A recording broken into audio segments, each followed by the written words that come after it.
सच्चिदानंदरूपाय विश्वोत्पत्त्यादिहेतवे तापत्रय विनाशाय श्रीकृष्णाय वयं नमः। बंधुओं, आप सबको कोटि कोटि नमन प्रणाम। जैसे कि आप सब जानते हैं, हम सब श्रीमद् भगवत गीता का अध्ययन कर रहे हैं और हम सब ने पिछले वीडियो में तृतीय अध्याय के तीसरे अध्याय के 22वें श्लोक को पढ़ा था और श्लोक के अर्थ को भी समझने की चेष्टा की थी। और हम सब ने उस श्लोक के द्वारा समझा था, भगवान श्री कृष्ण कह रहे थे कि अर्जुन, तीनों लोकों में कुछ ऐसा वस्तु नहीं है जो मैं प्राप्त कर ना सकूं, या मुझे प्राप्त करने के लिए कोई कर्म करना पड़ेगा, क्योंकि सारा संसार तो मैंने ही बनाया, सारा संसार का पिता तो मैं ही हूं।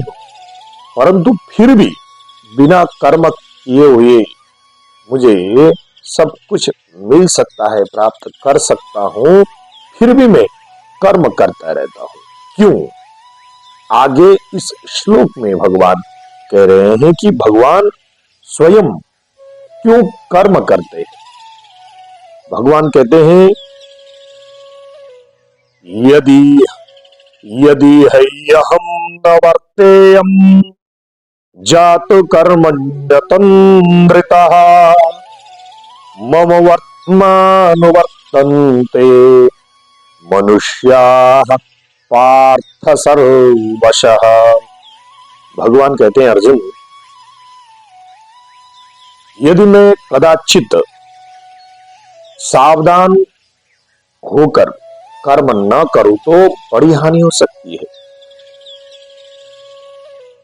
कर्म न करूं तो बड़ी हानि हो सकती है, क्योंकि मेरे अनुयायी, मुझे देखकर कर्म करने वाले सब हैं। मैं कर्म करना छोड़ दूं तो वो क्या कहेंगे कि भगवान कृष्ण भी कर्म नहीं कर रहे हैं, वो जगत का पिता भी कर्म नहीं कर रहा है, फिर हम सबको कर्म करने की क्या आवश्यकता है।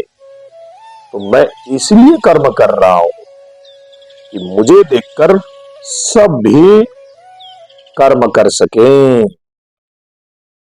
बंधुओं, हम सब भी अपने अनुयायी हैं, जो अनुज हैं, उनके लिए भी हम सब कर्म करते चले और वो भी अच्छे कर्म हो। आइए और एक बार शुद्ध और सरल ढंग से इस श्लोक को पढ़ते हैं। यदि हय्यहं न वर्तेयं जातु कर्मण्यतन्द्रितः मम वर्त्मानुवर्तन्ते मनुष्याः पार्थ सर्वशः। बंधुओं, इस श्लोक को हम सब ने पढ़ा, इसके अर्थ को भी समझने की चेष्टा की। मैं आपसे निवेदन करता हूं, आप सब से, कि कृपया आप सब हमसे जुड़ते रहिएगा। जो भी नए दर्शक हैं, महानुभाव हैं, उनसे हाथ जोड़कर निवेदन है, मेरे इस चैनल को आचार्य प्रकाश यथार्थ यूट्यूब चैनल को आप सब सब्सक्राइब जरूर करें। नमस्कार।